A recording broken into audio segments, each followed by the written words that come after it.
जय माता दी। माता के सभी भक्तों को नियति का प्रणाम।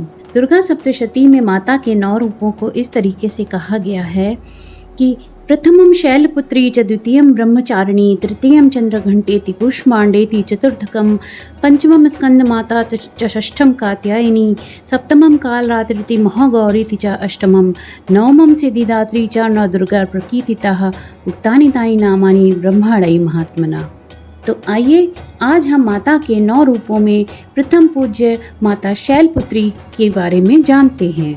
माँ दुर्गा अपने पहले स्वरूप में शैलपुत्री के नाम से जानी जाती हैं। पर्वतराज हिमालय के यहाँ पे पैदा होने के कारण उनका ये नाम शैलपुत्री पड़ा था। ये माता बैल की सवारी करती हैं। उनके दाहिने हाथ में त्रिशूल है और बाएं हाथ में कमल का फूल सुशोभित है।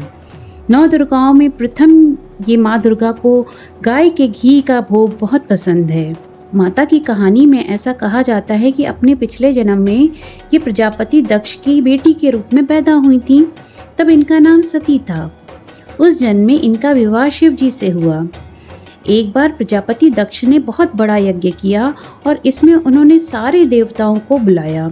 सारे देवताओं ने अपना अपना यज्ञ भाग लिया, परंतु शंकर जी को उन्होंने इस यज्ञ में नहीं बुलाया था। सती ने जब सुना कि उनके पिता ने एक अत्यंत विशाल यज्ञ का अनुष्ठान किया है तो उनका भी मन वहां जाने के लिए बेचैन हो गया। उन्होंने अपनी ये इच्छा शिवजी को बताई।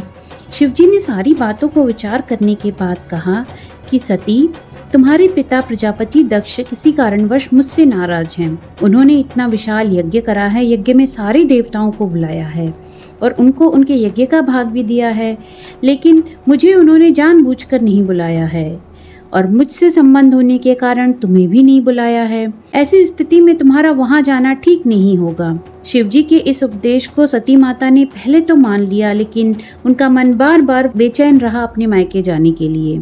वो वहाँ जाके अपने पिता का यज्ञ देखना चाहती थी, माता और बहनों से मिलना चाहती थी। तो उन्होंने शिवजी से बार बार आग्रह किया। उनके इतने प्रबल आग्रह को देखकर शिवजी ने वहाँ जाने की अनुमति दे दी। जब माता सती पिता के घर पहुँची तो उन्होंने देखा कि कोई भी उनसे प्रेम से नहीं मिल रहा, उनका कहीं कोई आदर नहीं मिल हो रहा है। सभी लोग उनसे मुंह फेरे हुए हैं।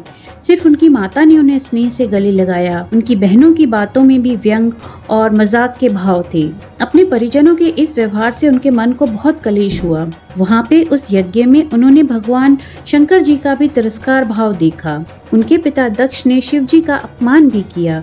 ये सब देखकर माता का हृदय बहुत ग्लानि से भर गया। उन्होंने सोचा कि भगवान शिव की बात नहीं मान के यहाँ आके मैंने बहुत बड़ी गलती की है। वो अपने पति भगवान शिव शंकर के इस अपमान को सह नहीं सकी।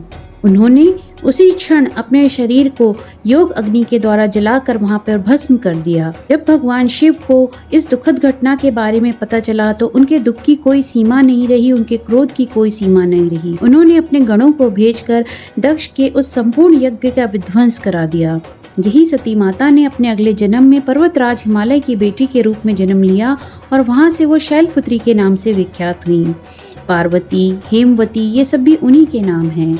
शैलपुत्री देवी ने अपने अगले जन्म में भी भगवान शिव का ही वर्ण किया और उनकी अर्धांगिनी बनी।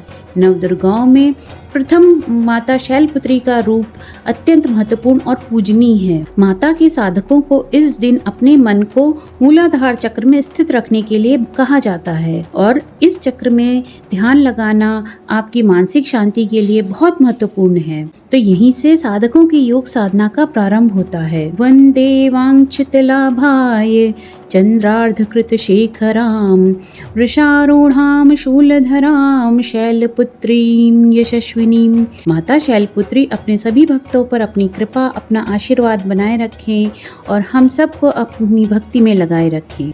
यदि आपको मेरे चैनल का कंटेंट अच्छा लगता है और आप इसे और सुनना चाहते हैं तो प्लीज़ मुझे लाइक, शेयर और सब्सक्राइब ज़रूर करें। Till then take care and stay happy.